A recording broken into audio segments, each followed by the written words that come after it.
All right, welcome everyone to Authentic Human Connection Through a Pedagogy of Kindness by Rosa, Thornley, Denise, Bryce Pryor, Cree Taylor, and Tammy. Okay, here we go. Tammy and I are not related, but my mother-in-law's name is Tammy. But it's not that Tammy, which I learned. Okay, so my name is Cree Taylor. I will show this slide of us. I'm a senior lecturer in the English department, and then I got a new role with our merging of all the colleges, and I'm still understanding what it is they want me to do with that. How the presentation is going to work is each of us are taking a section from this book that kind of stood out and resonated with us the most. This presentation originated from an ETE learning circle. We read this book in the spring, and Rosa had the idea to pitch a presentation to talk about the book, so here we are. I liked this book. One of the main reasons was because of how short it was. That was really enticing. Once I got my copy, I was like, yes, we'll be able to do this. So each of us will take a section, and I'll just kind of let each of them introduce themselves how they would like when they get to their section. So I will start first. This book is called A Pedagogy of Kindness, and it was written by Catherine, I keep saying Denial, but I bet that's not how you say her last name. Denial, Catherine Denial. And we, as I mentioned, read this as part of our learning circle. She talks about a variety of areas about how we can be more kind in our teaching. I'm going to be talking about kindness to self. This quote from Brene Brown was one that Rosa found for us and that really kind of stood out and connected to one of the main themes of this book particularly, which is who we are is how we lead, self-awareness, kindness, vision, accountability, trust, just basic skills of being a good human being to other human beings. And in sum, that's kind of what a pedagogy of kindness is being a good human being to other human beings.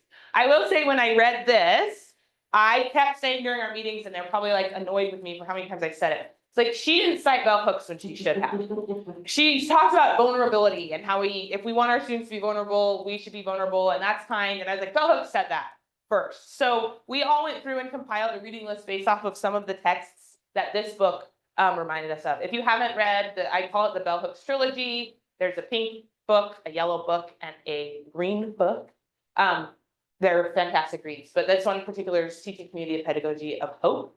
And then all these other recommendations were made by some of the other presenters. And I think the book list, Rosa made the handout, they're all on the book list. So as mentioned, I'm going to be talking about kindness to self. And then I can't remember the order, but they're going to talk about the other ones. So this is a quote from the text. Kindness of self was the first chapter in the book. And she wrote, if we want to be kind to others to create classroom experiences that are alive with compassion for everyone involved, we have to start by being kind to ourselves. And this is a lesson that I have slowly learned as I've taught here more and more. This is the beginning of my 6th year here as a lecturer, but I started teaching here as a grad student in 2018. So I've learned what kindness to self looks like and what it means over time. I won't tell that story. Okay, so when I was preparing my portion of the presentation, I got this book from our library, also short, but it reminded me of Trisha Percy, she calls herself, she's the founder of the NAP ministry. And she talks about this idea of rest as resistance. And I thought of her when I thought about kindness for the self. I'm also a person that's like, kindness for the self, in my mind, is not quote unquote self-care. I was sitting in a presentation, they were talking to a bunch of moms. I have a lot of children, if you didn't know already.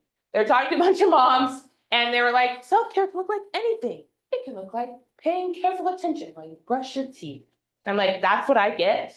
I get to brush my teeth. Thank you so much. I have to take that, and it was so annoying. So I don't like it when it's, oh, self-care, go get a massage. I'm like, when, right? So she talks specifically about rest as being resistance, as rest as a form of resistance. Here's one of her quotes. You were not just born to center your entire existence on work and labor. You were born to heal, to grow, to be of service to yourself and community, to practice, to experiment, to create, to have space, to dream, and to connect. And I think that because of our systems that we have, this idea that my worth is in my labor, my worth is in my job, is super damaging. And she pushes back against that heavily, and I'm learning to push back against it more as I navigate my own career. I'm trying to ask my kids questions Like, what do you want to be when you grow up? I'm trying to get them to not answer a job. I want to be a kind person. I want to be someone that other people can trust versus, oh, I want to grow up. My son right now wants to be a chef. Another thing she mentions in this text that I think aligns with Catherine Denial's pedagogies of kindness is treating each other and ourselves with care isn't a luxury, but an absolute necessity if we're going to thrive. Resting isn't an afterthought, but a basic part of being human. We don't need to earn our right to rest, is her argument, right? Oh, I can't rest yet because I only finished half of my course prep and I can't rest till I finish all of it. Rest isn't something we have to earn. It's something that we need. And it's part of how we can become better human beings. The last quote from this book: we must believe we are worthy of rest. We don't have to earn it. Rest is our birthright. It is one of the most ancient and primal needs.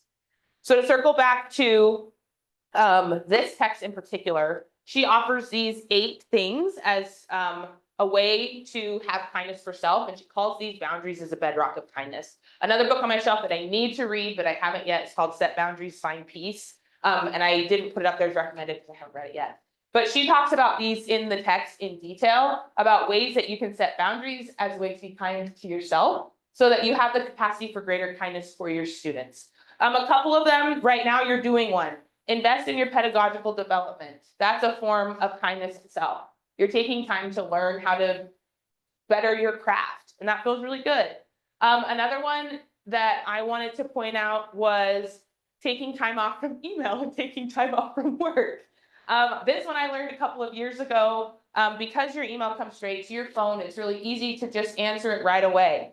And no matter where you're at, like, well, I got the message and the notifications are on. So about a year ago, I was like, I'm not doing this anymore. I'm not going to watch my kid's soccer game and get an email from a student at 5:30 and answer it. Like, I'm done. But I also have to check the notifications off if they come. So for me, taking time off the email was turning off my email notifications on my phone. So when I want to check email, I'll check it. But it's not going to tell me, my students are not going to control my life. Neither are any of you, by the way, if you email me and I'm watching my kid's soccer game. The other thing I did with email was I set a clear boundary with my students. If it's after 5 o'clock, email me, but I am not going to email you back. If it is Saturday or Sunday, email me, but you will not get an email back from me until Monday. And I set it, it's hard and it's a firm boundary. So then I can actually make space for other things. I'm taking time off of work. I recently had a baby. My daughter, she's 4 months old yesterday. She's very cute and adorable, and I love her a lot. But I was really intentional about that time off of work. I set up my auto reply like 2 months before she was born. And then I made sure I took as much time as my vacation leave allowed me to. And then it went away. Email was gone off my phone. If I needed to check it, which I did, there were some things changing, I checked it, but I didn't feel compelled to respond. But I think that sometimes, or I have had a colleague who was like, I'm a 9-month employee. So they set up their auto reply in the middle of May. They said, thank you so much for your email. I am currently off contract and away from email at this time. I will reach back out to you in August when my contract hours are back in play. So those are a couple of things that I think are really important. The last one I'll say is to build catch-up days into your courses. I did this last fall, and it changed like so many things for me. So I teach writing, and as a writing instructor, at the end, we usually have a big essay. And after the Thanksgiving break, I also don't want to do anything. And so those essays are there, and they're sitting there, and then it's finals week, and I'm like, I need to assess these. I need to get going. And they're sitting there, and they're sitting there, and I'm like, no, the semester's over. I want to go make Christmas cookies. And so I reconstructed that to build this catch-up day, meaning my students turn their paper in before Thanksgiving. And then I can use some of my break to look at it, but I have more time. So then when finals week hits, I'm not trying to rapidly assess essays. I've already done the assessment. And then I can focus on their presentations, and I can talk to them about their grades. So kindness of self, I could talk about this for hours, I will not, but that's that first part of this text, is think of ways that you can treat yourself better and acknowledge that you aren't a vessel of labor and your life extends beyond what you do in your career. So now we will move into, oh, and she also talks about community care here. So now we'll talk about, we'll move to the next section, which is kindness in the syllabus with my not mother-in-law, Tammy. So I'm gonna talk to you guys about kindness in the syllabus. Oh yeah, I do need this. I've got to stop this.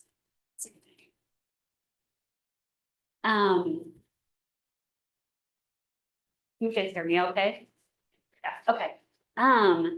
So a syllabus can communicate a lot of things, right? It can communicate policy, structure of your course, assignments, what you expect from your students, and there's probably a lot more that I'm forgetting right now, but and all those things are so important, right? We definitely need those, and those aren't the only thing our syllabus can communicate. So if you think about the syllabus, it's one of the first things that students see about us, and it definitely gives them an impression of who we are as instructors. So it can tell us about like what your teaching philosophy is. It can also tell them about like what you value. So I value collaboration and authenticity and engagement. And sometimes my syllabus does not really communicate that, right? Like it sometimes speaks quite the opposite. And also your syllabus can communicate to your students what the content is, and it can get them really excited about the content. And also it can let them know that we see how complex their lives are and how they're showing up for us. So having said that, I do think there's some considerations to think about with the syllabus. So like we live in Utah, people can view our, the public can view our syllabi. So I think that's one thing to think about. And then also depending on what like department you work for, I know the social work department, we work really hard to have certain things in our syllabi for accreditation. So also like how long have you been teaching? I'm a new instructor. So this is I've done 2 years of teaching, so I'm not sure I want to throw everything out of the syllabi without getting more experience of what really definitely needs to be there. But also, and this is my own personal take, this wasn't from the book, but I would say the author says that the syllabus is the first thing that students see, but I also think Canvas and your course on Canvas also gives your students an impression. So be flexible with how you want to use the information. If you get the book, how you want to use the information. I have applied some to the syllabus, but also I've applied some to the Canvas course. So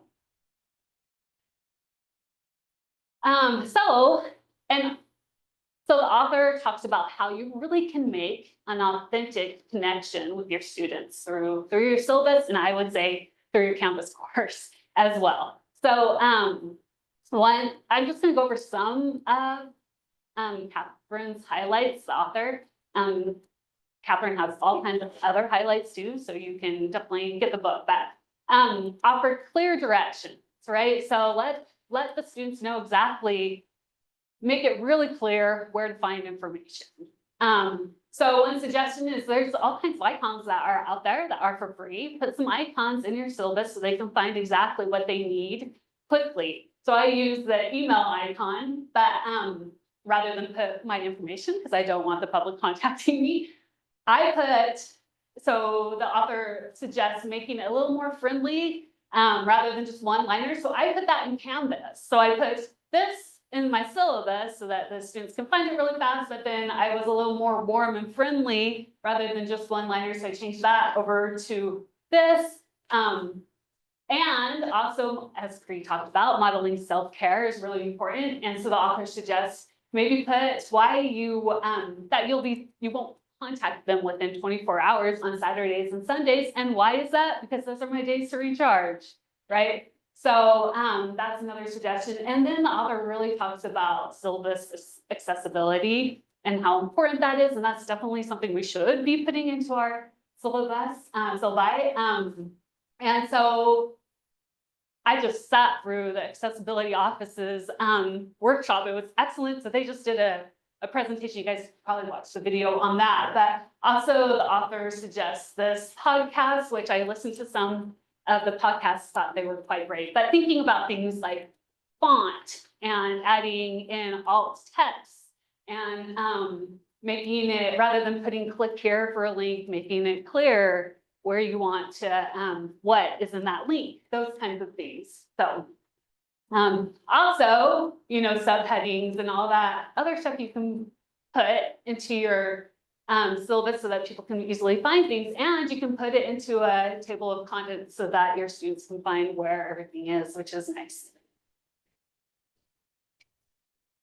Some other suggestions: have a collaborative tone. So rather than saying, you know, in fact, the presenter today, Jesse, talked about how he changed from share or from submit to share, right? Little things like that really matter. So changing wording like I or you to we. So that was what is in my syllabus for my social work 2100. And to be honest, I kept that. I didn't want to change that. But I put this in Canvas. So it's a little more welcoming. I use we as collaborative. Also, you know, think about what your students, what they can gain from your course, and what you're excited to teach about, and really get them excited about the content so you can build a relationship with the content for your students. Also, you know, when you're giving resources, the author really suggests giving details about the resources. I think the author said put phone numbers and those kinds of things. I think just do the link and they can figure out like exactly how to get the help that they need. And then the author also said, be creative with technology. You can really make syllabus, I also would say Canvas, come to life with how you use technology.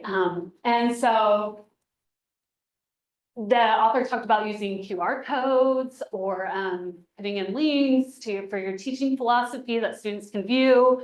One suggestion I really liked was sending out an email to your students with a video, like maybe a week or 2 weeks before the class starts, and just make it short, but having them hear your voice and see you can really kind of calm them down. And you can also address like maybe some problem issues in your course. Like for this particular class, it's a webinar class, but I have students who sometimes think it's asynchronous. So then they show up to my class a few weeks later, totally in a panic. So that's one thing I can address in this video and let them know. So.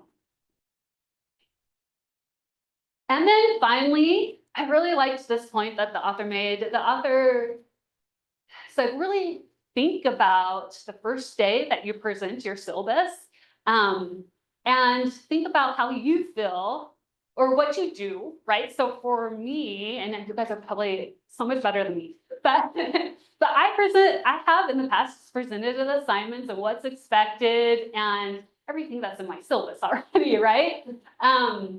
So think about how that makes you feel. I know I feel bored. I'm not excited about teaching that. And if I'm feeling that, my students are probably feeling that too. So the author really suggests be creative with how you present your syllabus to your students. It doesn't have to be you go through all the assignments. Like you can do some creative things. So you could, and I won't go through all of them, but you could do a scavenger hunt where you make it fun. You could do long-term, short-term goals. You could do Easter egg hunts. I've heard people doing that. One that I'm going to try this semester is a peer-to-peer learning syllabus where you teach you have the students get into different groups for their all the different assignments that you have, and then they present to each other what the assignments are, and that just seems a little more engaging. So anyway, so that is it. Just remember your syllabus, and I guess I would add your Canvas course can be a way to really build authentic connection with your students.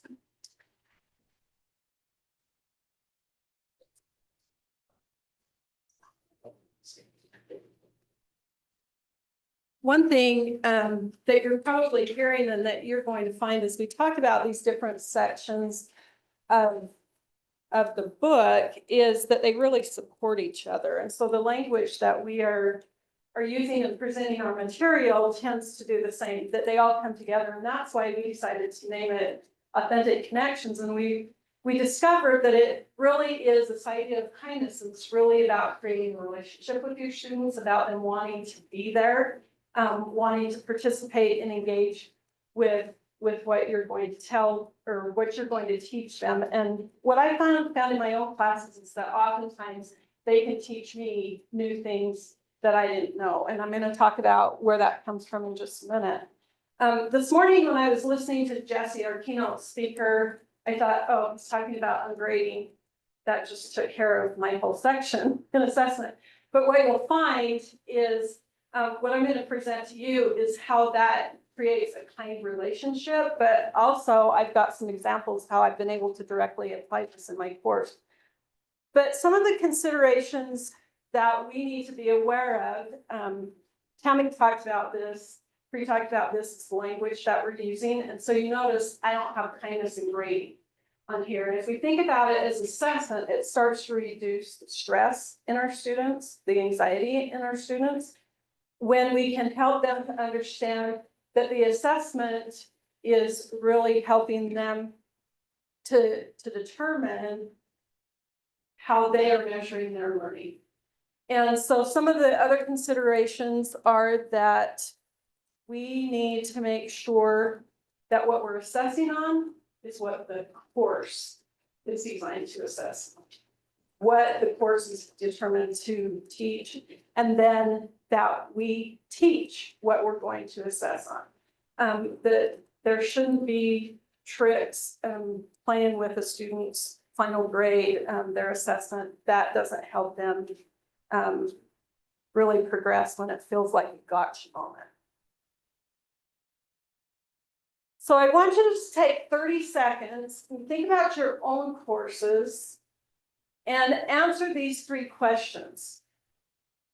How are you measuring learning? So again, that is exactly what we're talking about when we're talking about assessment. Is it appropriate for your discipline? And is it appropriate for the student's level of higher education? So just 30 seconds, think about your own courses and what are the answers to these questions? And then I'm going to spend a little bit more time explaining them.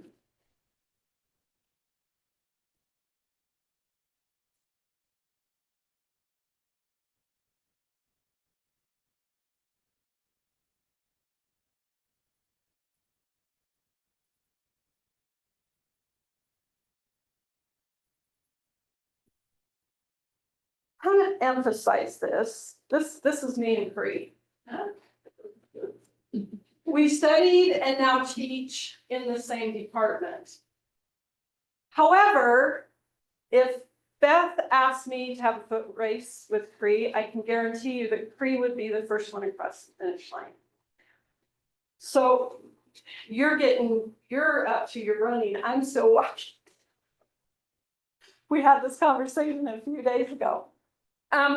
So we really need to think about our students as individual whole human beings. Again, this comes from bell hooks, is that when we consider the diversity of the students, we can't always measure their level of education, especially in the courses that we teach in the composition program. It's an interdisciplinary course, so we get students from all of the different colleges. And so to expect that all students will begin at the same level and reach the same level is unfair.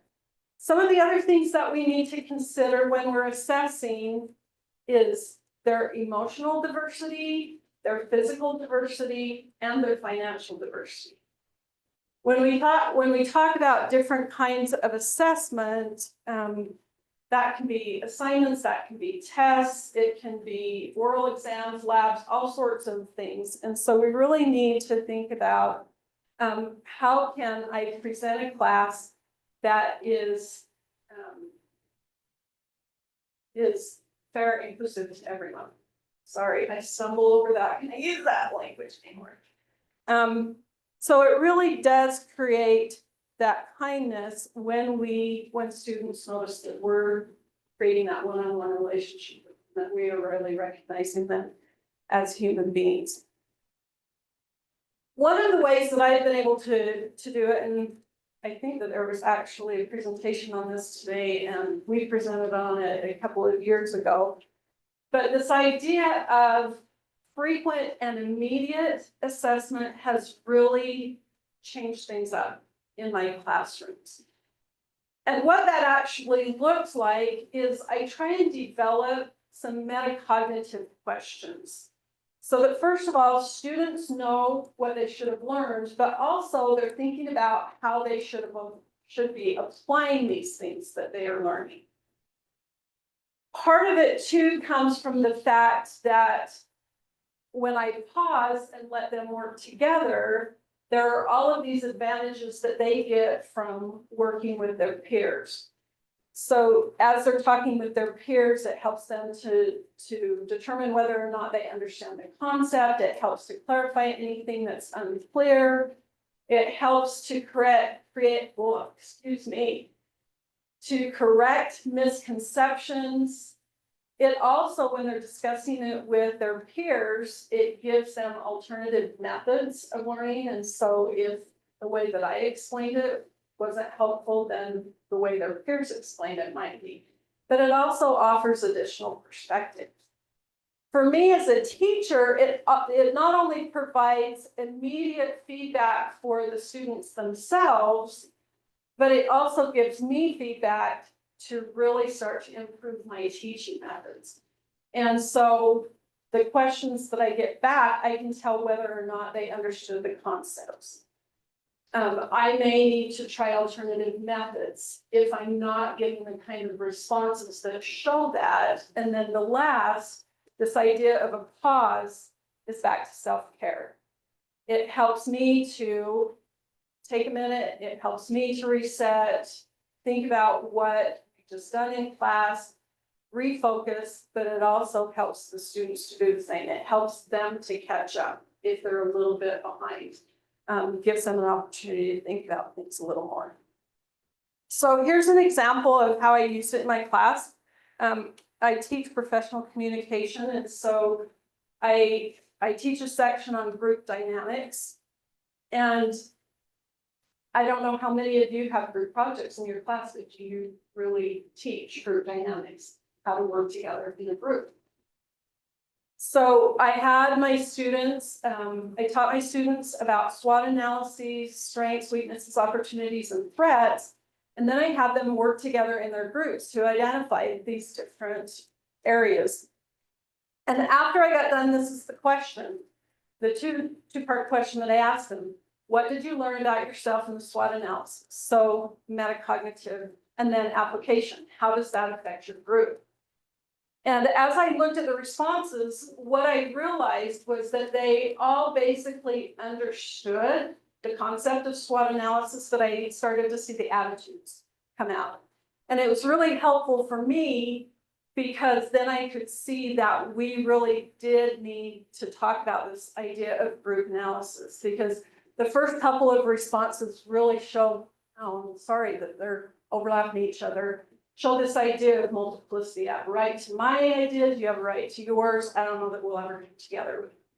The third one began to think a little bit more about that relativism, where that's where the metacognition starts to come in. The fourth one is back to that dualistic mindset. She wants a right or wrong answer. That's what I'm going to give her. The last response really pushes into that idea of relativism and metacognition. What am I going to do with what I've learned? So again, these are the types of assessment that help not only the students determine whether they understood the concept, but also help me to understand where I need to drive the course. This is where we start to move into disciplinary specific assessment, and it's on the back of your sheet. I really like this for multiple reasons, but the main one is the purple outside circle. It gives us the verbs from Bloom's taxonomy, and so those 6 main ideas, what are we really trying to do? And then the light blue starts to break it down a little more. But depending on what I'm trying to accomplish with my students, And so if I want them to analyze, maybe instead of having them write a 10-page research paper, I could have them do a survey. I could have them model something. Maybe they do a graph, maybe some kind of argument broken down. And so it really helps them to begin to learn, how do I apply these concepts within the industry that those people studying your discipline will likely work in the future. Here's an example, and this is back to the ungrading. What I have really shifted to in my classes to, like I said in the beginning, I teach a lot of interdisciplinary courses, and so to expect that all the students need to learn the same thing and apply things the same way was unfair to them. And so I was really directing it towards this idea of kindness. One of the courses that I teach on a regular basis is a 3,000 level farm literature and culture course. And I push away from that 10-page research paper. Everybody pick a topic and write 10 pages, research and write 10 pages. And this helps us to think about that previous slide. What could I do instead of? And I'll give you some examples of what they actually were able to do. This was from a student who is marketing business student. She was curious about the types of grain that the Jewish culture made challah bread out of. And so as the written portion, since it's a communication intensive course, she designed and wrote a blog post. Zhao actually is a transfer student from China. He's a business finance student. And so he decided that he wanted to do a feasibility study on urban agriculture in his hometown of 3 million people. And what he presented as the written portion was an executive summary. So again, the writing is applicable to his discipline. Faith Ann was an ag ed major, and so she wrote a children's book. She not only wrote it, but she illustrated it. You see the camera? The last example is Avery. You can probably tell Avery is an art student. She painted an oil painting of urban agriculture. You can compare what she did to what Zhao did. Both researched the same thing, but how they presented the project was unique to their own discipline. The one thing that we really wanted to emphasize is that when we talk about kindness in our classes, whether it's syllabus, whether it's assessment, or whether it's the classroom, that doesn't mean that we're avoiding the rigor. In fact, it's actually healthy for students when there is rigor that is appropriate to their level of higher education. Again, an example that I had to throw out is I used to have this 3,000 level course write a scholarly book review.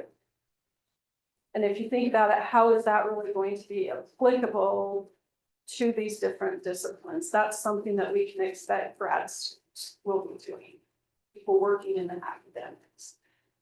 And so really to wrap up, the takeaway that I hope that you think about is to go back and think about those first 3 questions.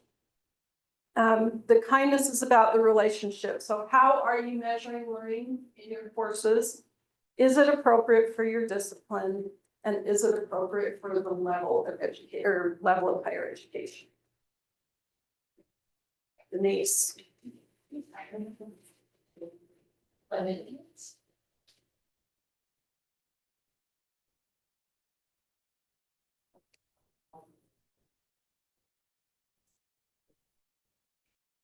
Sorry, you said 10 minutes now?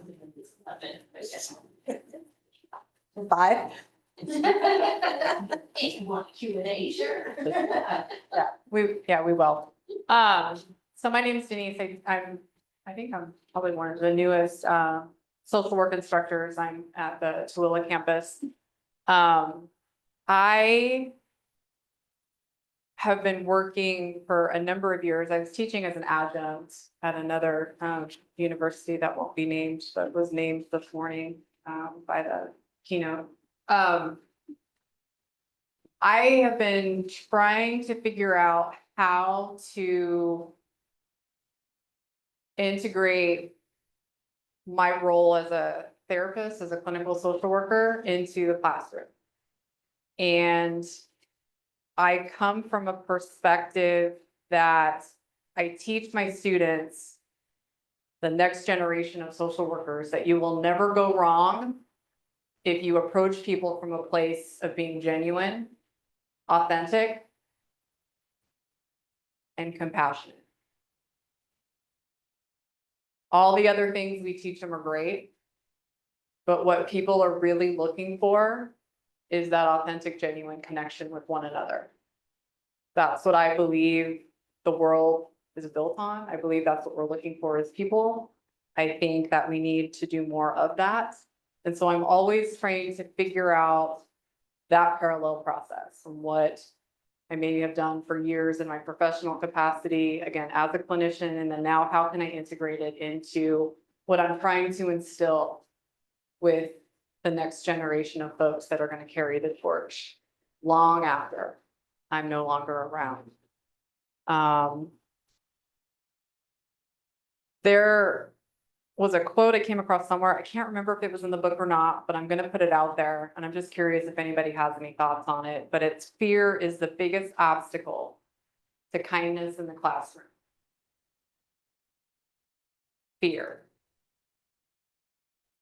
Big, ugly, all-consuming, right? It's almost like quicksand. It grabs us and it holds tight. And so think about for yourself, is there anything true in that statement for you? In how you're coordinating, how you are showing up for your students and in your classroom? And we all could probably say, yeah, to some degree. And then the next step is we need to have more conversations about what's that fear? What is that fear? What are we afraid of? Was the whole ungrading conversation today, if that was the first time you'd heard it, was that like, oh my gosh, woo? Right? We still so ingrained by things that we thought they have to stay the same way, because that's how we were trained, or that's how we went through public school, right? You remember getting your little report cards, and you know, if it didn't have a certain grade or a certain letter on there, you know, were you going to get that reward? Were you not? What did that say about you? How did you feel about yourself? What messages did that bring up, right? So again, I think it's important that being kind is also not being nice.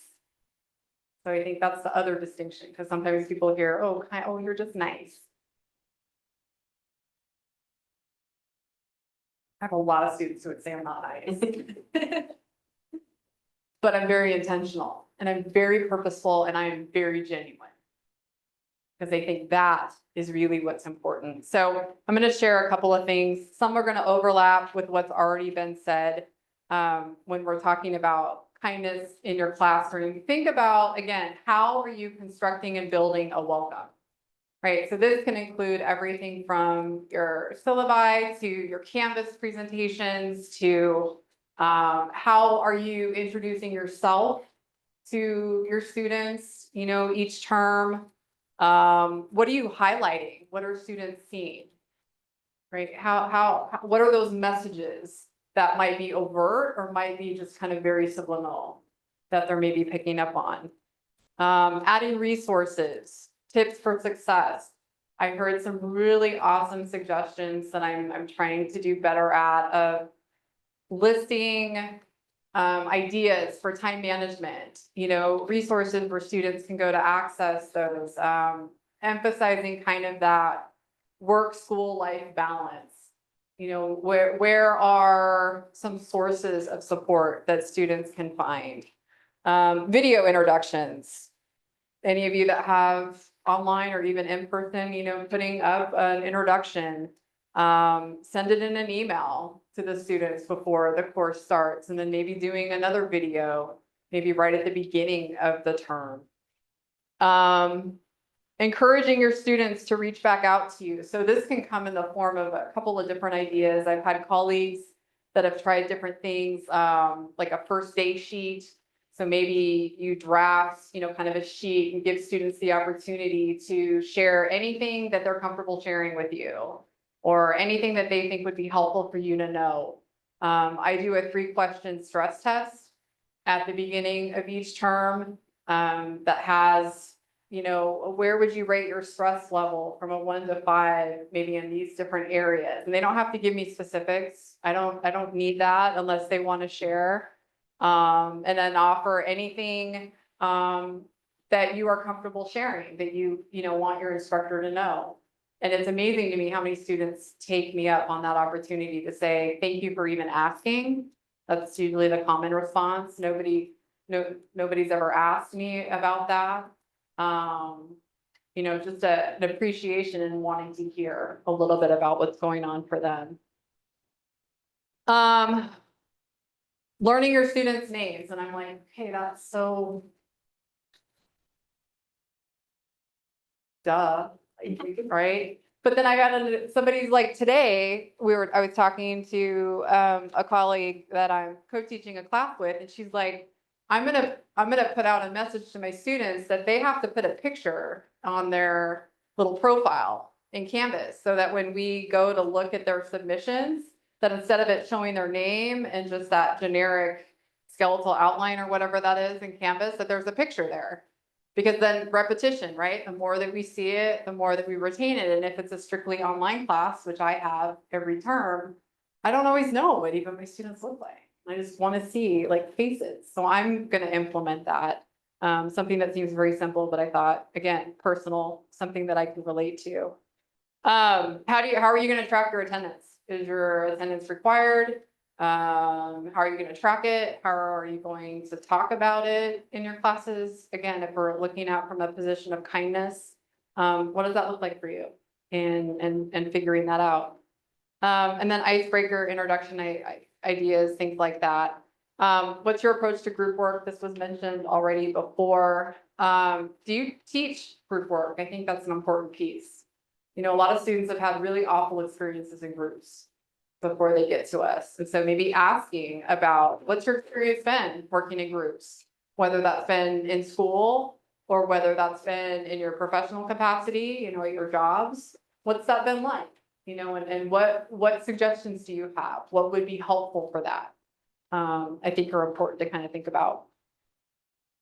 So then when it comes to participation in learning, so how many of you grade for participation or assign like a score or something like that for participation?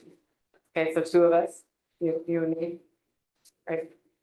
So again, if you are going to be assessing or, grading or assigning points or whatever for participation, it has to be taught. So if we're evaluating it, then we really need to put some effort into that. Like, what does that look like? Students have to have time to develop skills, to be able to ask questions, to kind of process what that looks like instead of our expectations of this is what you have to do, rather than providing the backstory for it. What are the community rules in your classroom setting? What does that look like? How do you approach it? How much input do students have in that capacity? I think is really important. Remembering that students can participate in your courses in a number of various ways. We offer lots of different modalities for education. So thinking about too, if it's in person, online, connect, what are some of the other types of technology that we can use to engage students besides the poll feature and the chat box? In Zoom, there's interactive apps. Anybody ever use Kahoot or Mentimeter, things like that to try to get students involved. Minute papers is something I started doing years ago. So for the last minute of class, there's 2 prompts that I ask for their feedback. Don't put their name on it. And then they would just drop it off on their way out just to kind of give them a voice on what went well, what improvements, suggestions, things like that. Difficult conversations. Any of you ever had difficult conversations in your classes? Anybody? How do you approach those from a place of kindness? You don't have to answer. That's okay. We don't have time. So you may need to pause, So some examples, taking breaks, naming what's actually happening. So confronting the elephant in the room for what it is, making space for potentially further conversations. Sometimes we are gonna have to acknowledge if we made a mistake kind of in that process. We may have to come back maybe the next class session and revisit what happened. Commit to change. There's always an opportunity for repair work, right? Any of you ever raise kids? Sorry, they don't always do what we want them to do. The first time or the second time, third, 29 years later. But we all, again, have a place where we can acknowledge, hey, if I made a mistake, whether it's me, whether it's them, and sometimes have to have a do-over. Right, so same things that we're kind of modeling, we can bring into our classroom settings. And then consider from an instructor standpoint, how we can prevent harm. Using content warnings where appropriate, sometimes having to have those conversations repeatedly, not just kind of a one-time thing. And overall, just consider how you can weave compassion into our courses. The other thing that really stood out to me in the book was acknowledging that life happens, not just for us, but it happens for our students as well. And so again, I think that's where that compassion, that sense of empathy is really important. We're gonna pop through that. And then I think just there's one question that I'm gonna just kind of pose, and then I know we're out of time. And this was a question that was, I think, at the very end of the book, and it has stuck with me ever since. And it's asking that we owe it to ourselves to answer the question, why not be kind?